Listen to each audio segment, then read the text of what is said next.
as pessoas estão fadadas a ter problema financeiro muito grande no curto, médio e longo prazo. A não ser que elas mudem drasticamente sua mentalidade para conseguir ter uma vida financeira mais frutífera. Ele fala aqui, as pessoas ricas focam no seu patrimônio líquido. As pessoas de mentalidade pobre focam no seu rendimento pessoal. Felipe, para começar, explica para o povo o que é patrimônio líquido, cara. Perfeito. E acho que é excelente explicar um pouquinho mais profundamente, porque as pessoas confundem ativo com patrimônio líquido. O que é ativo? Do ponto de vista, pode ter algumas interpretações, mas do ponto de vista contábil, é tudo aquilo que tem valor. Então, se você tem um carro, você tem um ativo, se você tem um relógio, se você tem uma casa, se você tem dinheiro investido, isso é um ativo. O patrimônio líquido é tudo que você tem, menos, basicamente, tudo que você deve.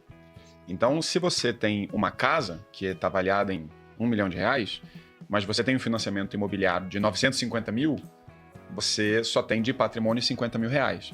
Então é muito comum, às vezes, até a gente ir na casa de uma pessoa e falar assim, nossa, que casa legal, quanto será que custou? 5 milhões de reais. Essa pessoa é milionária. Só que, na verdade, ela tem uma dívida gigantesca e tem um ativo grande, uma dívida gigantesca, uma dívida que às vezes vai ser paga, ela vai passar 20, 30 anos pagando e ela não tem tanto patrimônio líquido assim.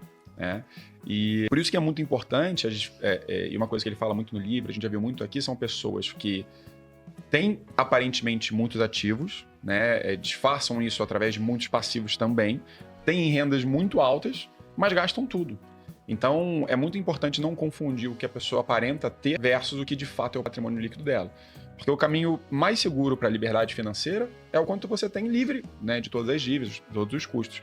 Quando você fala quando a gente faz planejamento de aposentadoria para alguém, fala que a pessoa precisa de, sei lá, 20 milhões de reais para se aposentar, para manter os custos de vida dela de maneira saudável, a gente tá falando assim, tenha 20 milhões e pegue 19 milhões de dívida. Não, é 20 milhões livre de qualquer impedimento ali. Então é muito importante fazer essa distinção entre isso, e especialmente quando você observa a vida de outras pessoas que muitas vezes parecem ser ricas porque têm muitos ativos, mas também têm muitos passivos atrelados a eles, e às vezes até mais, né? Esse é um ponto bom para quem está em casa fazer sumariamente essa conta. Porque o pessoal geralmente não pensa muito nisso, né? Agora pega o que você tem de bens e direitos, seus ativos, aquilo que tem valor, seu carro, sua casa, as aplicações financeiras, e tire os seus passivos, essas dívidas. Aposto que muita gente vai descobrir que o patrimônio líquido é negativo, porque tem uma dívida muito alta de um financiamento imobiliário, de veículo, e não tem nenhum dinheiro investido. Agora, sobre essa questão de focar mais no patrimônio, eu vou dar o nosso exemplo pessoal. Porque se eu tivesse continuado meu negócio sozinho, ele teria um baixo valor de mercado, porque era um negócio que não exclusivamente, mas majoritariamente de uma única pessoa, só que eu teria um rendimento anual e quebrando mensal muito bom. Eu estaria colocando tranquilamente algumas dezenas de milhões de reais no bolso. Mas eu abri mão disso. Aqui no Grupo Primo eu tiro líquido por ano muito menos do que isso, porque a gente deixa o dinheiro em caixa para reinvestir e comprar outras empresas, outros negócios. Como eu já citei aqui, foram 7 M&As ao longo do nosso percurso e provavelmente teremos muito mais no futuro. M&A, para quem não sabe, é fusão e aquisição. E por que eu tô fazendo isso? Porque eu tô de fato focando no patrimônio líquido. Embora eu não tenha esse rendimento mensal vindo pro meu bolso, o equity do Grupo Primo, ou seja, o valor de mercado e minha participação aqui dentro, vai se valorizando ao longo do tempo, porque o nosso lucro operacional, o EBITDA, como o Felipe tinha comentado antes, ele tá crescendo. E aí, quando a gente vai vender uma parte da empresa por 12 vezes o EBITDA, eu tô adiantando 12 anos de resultado para um momento só naquela venda. Se fizer um IPO a 30 vezes EBITDA, cara, tô adiantando 30 anos no momento só por conta daquela venda. Então, eu não me preocupo mais com o que eu vou receber no mês. Fala que eu não me preocupo é meio forte. Lógico que eu quero ter algum tipo de recebimento. Agora, o foco está realmente em aumentar o patrimônio líquido através do equity. Então, os empresários, principalmente aqueles que passaram da fase da sobrevivência do negócio, já têm algum dinheiro na pessoa física, deveriam se preocupar mais com isso. Porque realmente é no equity que costumam vir as grandes porradas. Tem gente que fica bilionário só investindo? Tem, mas são poucas pessoas e geralmente é um pessoal de cabelos brancos já, porque demora para isso acontecer. Agora, o cara que fica bilionário mais novo, quase sempre é porque construiu um negócio bem sucedido. Ou sem cabelos, né? Sempre falo de sem cabelos brancos. Felipe tá saindo desse grupo daqui a pouco. É verdade. Pra quem não sabe, eu vou fazer um pequeno procedimento estético aqui pra Exato. povoar essa região aqui da minha cabeleira. É um tratamento novo. Tiro o cabelo da bunda e boto na cabeça. Vai ficar enroladinho. Vai ficar legal. Felipe vai voltar aqui, vocês vão ver, vão conferir depois. Daqui a um ano a gente vê o resultado. Por favor, Giovana. Não, acho ótimo a gente trabalhar isso. E falando, e vou até puxar um pouco de sardinha pro meu lado, falar um pouco sobre a questão sucessória, né? E quantas vezes a gente não trabalhou e teve que cuidar de alguém que aparentemente tinha muito dinheiro, ia deixar muito dinheiro pros herdeiros, mas no final das contas, gente, as dívidas, elas precisam ser pagas. Então, antes da transferência do patrimônio, ao pagamento das dívidas que aquele falecido deixou. E no final das contas a gente via que era um inventário quase que vazio, era um inventário, se não negativo, em que deixava mais dívida, e aí o melhor desenho era o herdeiro esperto que renunciou à herança lá antes do balanço ser finalizado, do controle ser finalizado do inventário. Porque precisa parar de pé.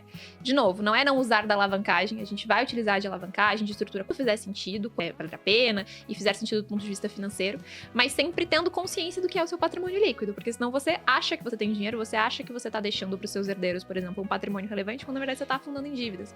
E aí o herdeiro, que também não presta atenção no que tá sendo construído pela família ali, que fala, a hora que chegar e que meu pai ou minha mãe vier a falecer, eu assumo ali, não sabe do que tá sendo construído, entregou, de repente, a vida se dedicando a uma empresa, trabalhando em algo que, no final das contas, pode virar pó, ou pode quebrar.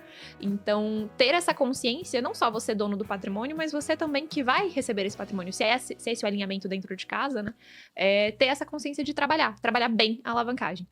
Patrimônio líquido negativo, ele é incrível para planejamento tributário. A gente vai olhar para estruturas de empresa offshore, de estruturas de empresas nacionais, mas única e exclusivamente para isso. A gente precisa ter um bom controle e um bom desenho para que você de fato esteja construindo alguma coisa. Senão você está construindo, na verdade, uma casa na areia, né? Em uma fundação firme ali. E vale lembrar que, geralmente, na pessoa física, especialmente, o passivo cresce muito mais rápido do que o ativo. Sim. Você vai ter taxas de juros dos seus empréstimos que são muito mais elevadas do que um ativo cresce. Você vai pegar... Vamos pegar um que muitas pessoas fazem, empréstimo consignado. Que você bota ali seu salário em garantia. Que ainda tem os juros baixos, né? Que relativamente tem juros baixos, mas a gente tá falando de uns 2,5% ao mês. Você bota isso no composto, vai dar o quê? Uns 30 e poucos, 40% ao ano. Cara, 40% ao ano de crescimento é muita coisa, né? E você normalmente não pega isso para investir no negócio. Exato. Que vai crescer mais do que 40% ao ano. Sem planejamento financeiro, 34,5. 34,5. É feito para pagar dívida, não é feito para investir. É a mesma coisa, dívida, dependendo do financiamento, às vezes, de automóvel, outros tipos de... Cartão de crédito, então a gente vai falar de centenas por cento ao ano. E a gente vê muitas... Hoje o Brasil tem mais de 70 milhões de pessoas com nome negativado já, no Serasa, nos órgãos de proteção ao crédito. Então, é uma preocupação muito grande, porque se a dívida cresce mais rápido do que o ativo, essas pessoas estão fadadas a ter um problema financeiro muito grande no curto, médio e longo prazo. A não ser que elas mudem drasticamente sua mentalidade para conseguir ter uma vida financeira mais frutífera.